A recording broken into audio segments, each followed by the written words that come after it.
I had the pleasure of being on John Riley's podcast the other day. Actually, I wasn't on the podcast. John Riley had done a podcast. I had come back with some comments on his YouTube video, and John then responded to him. Let's listen. Okay, moving along. This one from Mike Devine.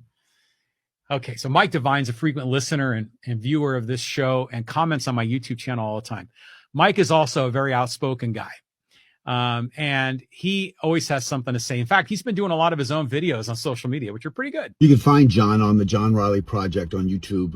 He does a lot of YouTube videos, but he also does podcasts and some other things. Okay, Mike. There's a number of parts to that.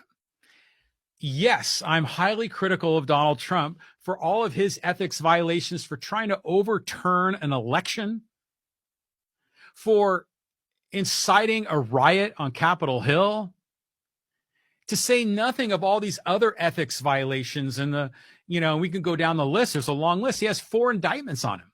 So you've seen what John has done. He's taken the mainstream narrative, which is basically he's incited a riot, that he has 4 indictments against him, and that he tried to overturn an election. I haven't gone deep into the whole Biden, what's the right word, conspiracy theory. And now you see the other side of the coin, where he doesn't listen to anything negative about Joe Biden and Hunter Biden. It's home. Both John Riley and I are registered NPP, which is no party preference. We're not Democrat, we're not Republican.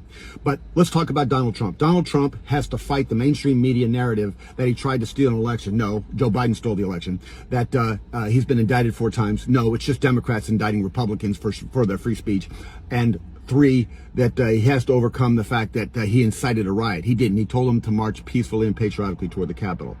So Donald Trump has very, very high negatives. Unfortunately for Joe Biden, he has even higher negatives. And unfortunately for Kamala Harris, she has the highest negatives. So we have the kind of the same setup we had in 2016, where even though people didn't like Donald Trump, boy, did they hate Hillary Clinton.